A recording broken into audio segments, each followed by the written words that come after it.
നമ്മളൊരു ബോൾ മുകളിലേക്ക് എറിഞ്ഞാൽ അത് സ്ലോ ആയി നിന്ന് താഴേക്ക് വരും. ഗ്രാവിറ്റി ഉള്ളത് കൊണ്ട് ഇങ്ങനെയാണ് നമ്മുടെ യൂണിവേഴ്സിൽ നടക്കേണ്ടത്. എന്നാൽ നമ്മൾ എറിഞ്ഞ ബോൾ സ്ലോ ആവുന്നതിന് പകരം ഒരു റോക്കറ്റ് പോലെ മുകളിലേക്ക് കൂടുതൽ സ്പീഡിൽ പോയാലോ?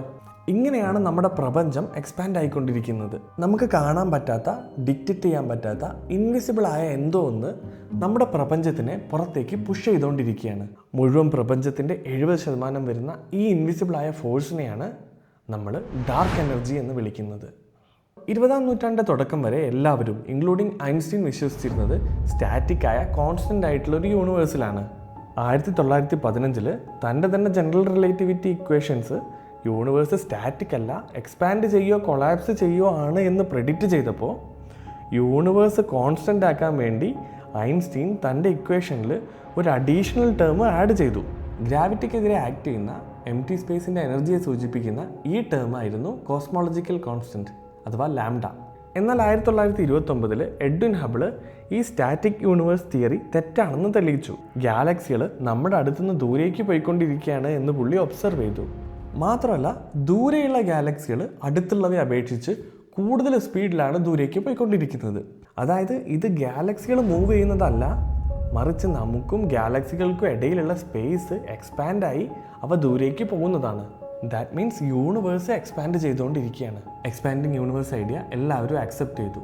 കോസ്മോളജിക്കൽ കോൺസ്റ്റൻറ്റിനെ തൻ്റെ ഇക്വേഷനിൽ ചേർത്തത് തൻ്റെ ഏറ്റവും വലിയ ബ്ലണ്ടറാണെന്ന് ഐൻസ്റ്റീൻ പറഞ്ഞു.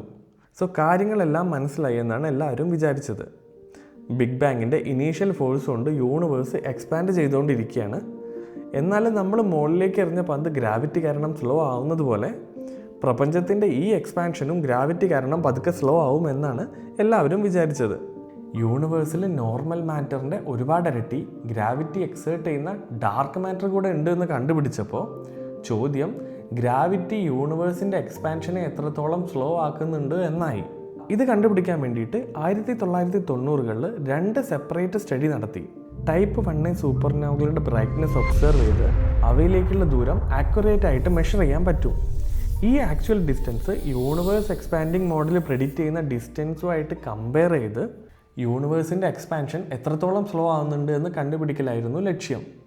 എന്നാൽ അവർക്ക് കിട്ടിയത് ഒരു ഷോക്കിംഗ് റിസൾട്ടായിരുന്നു. ഈ സൂപ്പർനോവകൾ തിയറി പ്രെഡിക്റ്റ് ചെയ്യുന്നതിനേക്കാൾ ഒത്തിരി ദൂരെയാണ്. അതായത് യൂണിവേഴ്സിൻ്റെ എക്സ്പാൻഷൻ സ്ലോ ആവുകയല്ല, മറിച്ച് അതിൻ്റെ സ്പീഡ് ആക്ച്വലി കൂടിക്കൊണ്ടിരിക്കുകയാണ് എന്നായിരുന്നു. എന്തോ ഒന്ന് ഗ്രാവിറ്റിക്ക് എഗെയിൻസ്റ്റ് ആയിട്ട് സ്പേസിനെ പുറത്തേക്ക് പുഷ് ചെയ്തുകൊണ്ടിരിക്കുന്നു. ഇതിനെയാണ് ശാസ്ത്രജ്ഞർ ഡാർക്ക് എനർജി എന്ന് വിളിച്ചത്. ഡാർക്ക് എനർജിയെ എം ടി സ്പേസിൻ്റെ ഒരു പ്രോപ്പർട്ടി ആയാണ് സയൻസ് പറയുന്നത്. സ്പേസ് എക്സ്പാൻഡ് ആകുമ്പോഴും അതിൻ്റെ ഡെൻസിറ്റി കോൺസ്റ്റൻ്റ് ആയി നിൽക്കും. അതായത് എഫക്റ്റീവ്ലി യൂണിവേഴ്സിൽ ടോട്ടൽ ഡാർക്ക് എനർജി കൂടും.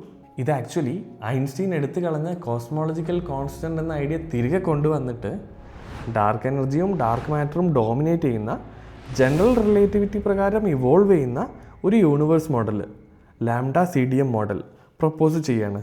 ഈ ഡാർക്ക് എനർജിയുടെ കോൺസെൻട്രേഷൻ എപ്പോഴും ഇങ്ങനെ കോൺസ്റ്റൻ്റ് ആയിട്ട് നിൽക്കുകയാണെന്നുണ്ടെങ്കിൽ യൂണിവേഴ്സിൻ്റെ എക്സ്പാൻഷൻ ആക്സിലറേറ്റ് ആയിക്കൊണ്ടിരിക്കും. ഗാലക്സികൾ അകന്നു പോകുന്ന സ്പീഡ് കൂടിക്കൂടി ഇവൻച്വലി ലൈറ്റിൻ്റെ സ്പീഡിനേക്കാൾ കൂടും. അപ്പോൾ ആ ഗാലക്സികളിൽ നിന്നും ലൈറ്റ് ഇങ്ങോട്ട് എത്താതെയാവും. പതിയെ പതിയെ നമ്മുടെ ആകാശത്ത് നിന്ന് എല്ലാ ഗാലക്സികളും അപ്രത്യക്ഷമാവും. പക്ഷേ ഡാർക്ക് എനർജിയുടെ ഡെൻസിറ്റി ശരിക്കും കോൺസ്റ്റൻ്റ് ആണോ? പുതിയ എക്സ്പെരിമെൻ്റായ ഡെസിയുടെ ലേറ്റസ്റ്റ് റിസൾട്ട്സ് ചിലപ്പോൾ ആയിരിക്കില്ല എന്ന് സജസ്റ്റ് ചെയ്യുന്നുണ്ട്. കൂടുതൽ കൺക്ലൂസീവായ ഡിസ്കവറികൾക്ക് നമുക്ക് കാത്തിരിക്കാം. കാരണം നമ്മൾ ശരിക്കും മനസ്സിലാക്കാത്ത ഈ ഡാർക്ക് എനർജിയാണ് നമ്മുടെ യൂണിവേഴ്സിൻ്റെ ഫ്യൂച്ചർ ഷേപ്പ് ചെയ്യാൻ പോകുന്നത്. എന്നാൽ ഈ എക്സ്പാൻഷൻ എല്ലാം സ്റ്റാർട്ട് ചെയ്ത ബിഗ് ബാങ്ങിനെ കുറിച്ച് അറിയാൻ വേണ്ടിയിട്ട് ഈ നെക്സ്റ്റ് വീഡിയോ കാണാം. ഇതുപോലെ കൂടുതൽ ഇൻട്രസ്റ്റിംഗ് ആയിട്ടുള്ള ക്യൂരിയസ് ആയിട്ടുള്ള സ്റ്റോറീസിന് വേണ്ടിയിട്ട് സ്റ്റേ ക്യൂരിയസ് ആൻഡ് ഫോളോ ക്യൂരിയോസ.